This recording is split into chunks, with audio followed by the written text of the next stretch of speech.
ബിജെപിയുമായി ബന്ധപ്പെട്ട ഓരോ അഴിമതികളും പുറത്തെത്തുന്ന ഘട്ടത്തിലാണ് ഏറ്റവും പുതിയ വാർത്ത കൂടി പുറത്തേക്കെത്തുന്നത്. മലപ്പുറത്ത് ബാങ്ക് കോഴയും ബിജെപിയുടെ നേതൃത്വത്തിൽ നിന്നുണ്ടായി എന്നാണ് പറയുന്നത്. 10 ലക്ഷം രൂപ വാങ്ങി ബാങ്കിലേക്ക് ജോലി നൽകാമെന്ന വാഗ്ദാനവുമായി 10 ലക്ഷം രൂപ മലപ്പുറം ജില്ലാ സെക്രട്ടറി രമേശ് നാഥ് കൈപ്പറ്റിയെന്ന ഏറ്റവും പുതിയ വാർത്തയാണ് പുറത്തുവന്നത്. സ്വാലിഹ് വിവരങ്ങളുമായി ചേരുകയാണ്. സ്വാലിഹ്, എന്തൊക്കെയാണ് ബാങ്ക് കോഴയുമായി ബന്ധപ്പെട്ട് ബിജെപിയുടെ സാന്നിധ്യം?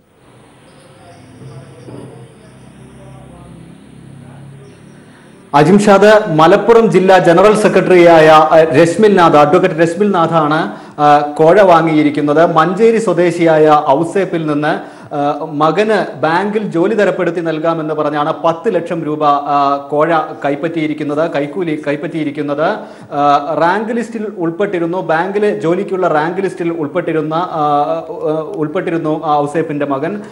പെട്ടെന്ന് മഞ്ചേരിയിൽ തന്നെ ജോലി ഉറപ്പിച്ചു നൽകാമെന്ന് വാഗ്ദാനം ചെയ്താണ് മലപ്പുറം ജില്ലാ ബിജെപിയുടെ ജനറൽ സെക്രട്ടറിയും മറ്റു 2 പേരും ചേർന്ന് ഇയാളോട് സംസാരിച്ച് 10 ലക്ഷം രൂപ കൈപ്പറ്റിയിരുന്നത്.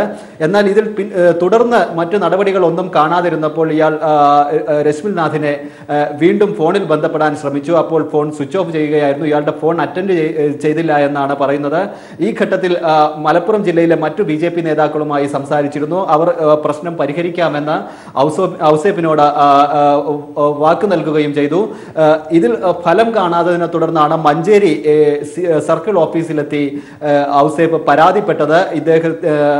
മലപ്പുറം ജില്ലാ ജനറൽ സെക്രട്ടറിയായ രശ്മിൽ നാഥ് 10 ലക്ഷം രൂപ കൈപ്പറ്റി എന്ന് പറഞ്ഞ് കൈക്കൂലിയായി വാങ്ങി ഈ പണം തിരികെ ലഭിക്കണമെന്ന് ആവശ്യപ്പെട്ട് കേസ് കൊടുത്തു. ഇതിൽ മഞ്ചേരി CI കേസ് രജിസ്റ്റർ ചെയ്ത് അന്വേഷണം ആരംഭിച്ചിട്ടുണ്ട്. ഇതിനിടെ നേതാക്കൾ ഇടപെട്ട് ഈ പ്രശ്നം ഒതുക്കി തീർക്കാനുള്ള ശ്രമം നടന്നു വരികയായിരുന്നു എന്നാണ് നമുക്ക് മനസ്സിലാക്കാൻ കഴിയുന്നത്. എന്നാൽ കഴിഞ്ഞ ദിവസം ചേർന്ന മലപ്പുറം ജില്ലാ കമ്മിറ്റി യോഗത്തിൽ ബിജെപിയുടെ ഒരു ജില്ലാ കമ്മിറ്റി അംഗം തന്നെ ഇതുമായി ബന്ധപ്പെട്ട പരാതി നൽകുകയായിരുന്നു. ജില്ലാ കമ്മിറ്റിക്ക് പരാതി നൽകുകയായിരുന്നു. ജില്ലാ ജനറൽ സെക്രട്ടറിയുടെ അഴിമതി സംബന്ധിച്ച്, കൈക്കൂലി വാങ്ങിയത് സംബന്ധിച്ച് പാർട്ടി അന്വേഷിക്കണമെന്ന് ആവശ്യപ്പെട്ട് ഒരു ജില്ലാ കമ്മിറ്റി അംഗം തന്നെ പരാതി നൽകിയതോടെ ഇത് അവഗണിക്കാൻ ജില്ലാ കമ്മിറ്റിക്ക് കഴിഞ്ഞില്ല. അതേ തുടർന്ന് ഇപ്പോൾ ഒരു 2 അംഗ അന്വേഷണ കമ്മീഷനെ ബിജെപി ജില്ലാ കമ്മിറ്റി നിയോഗിച്ചിട്ടുണ്ട്. ഈ കമ്മിറ്റി അന്വേഷണം ഉടനെ തുടങ്ങുമെന്നാണ് നമുക്ക് മനസ്സിലാക്കാൻ കഴിയുന്നത്. ഈ 2 പേർ ആരാണെന്നത് സംബന്ധിച്ച് ഒരു അന്തിമ തീരുമാനം ഇതുവരെ ആയിട്ടില്ല എന്നാണ് നമുക്ക് മനസ്സിലാക്കാൻ കഴിയുന്നത്.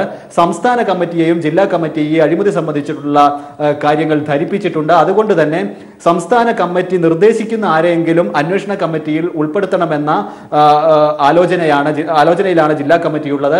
അതുകൊണ്ടാണ് ആരാണ് ഇത് അന്വേഷിക്കുന്നത് സംബന്ധിച്ച ഒരു അന്തിമ തീരുമാനത്തിൽ എത്താത്തത്. ഏതായാലും ബിജെപി ജില്ലാ കമ്മിറ്റി ഈ ജില്ലാ ജനറൽ സെക്രട്ടറിയുടെ കൈക്കൂലി വാങ്ങിയതുമായി ബന്ധപ്പെട്ട ഈ കോഴ വാങ്ങിയതുമായി ബന്ധപ്പെട്ട കേസ് അന്വേഷിക്കുന്നതിന് 2 അംഗ ഒരു അന്വേഷണ കമ്മീഷനെ നിയോഗിച്ചു കഴിഞ്ഞിട്ടുണ്ട്. അതോടൊപ്പം മഞ്ചേരി CI ഈ കേസിൽ അന്വേഷണവും നടത്തി വരികയാണ്. അജിംഷാദ്. ശരി, സ്വാലിഹാണ് വിവരങ്ങൾ നൽകിയത്. മലപ്പുറത്ത് ബിജെപിയുടെ പുതിയ അഴിമതി, പുതിയ കോഴ പുറത്തേക്കെത്തുന്നു. മലപ്പുറം ജില്ലാ ജനറൽ സെക്രട്ടറി ബിജെപിയുടെ രശ്മിൽ നാഥ് ആണ് 10 ലക്ഷം രൂപ ബാങ്കിലെ ജോലി വാഗ്ദാനം ചെയ്ത് വാങ്ങിയത്. ഇതിൻ്റെ വിവരങ്ങളാണ് സ്വാലിഹ് നൽകിയത്, ഞങ്ങളുടെ പ്രതിനിധി.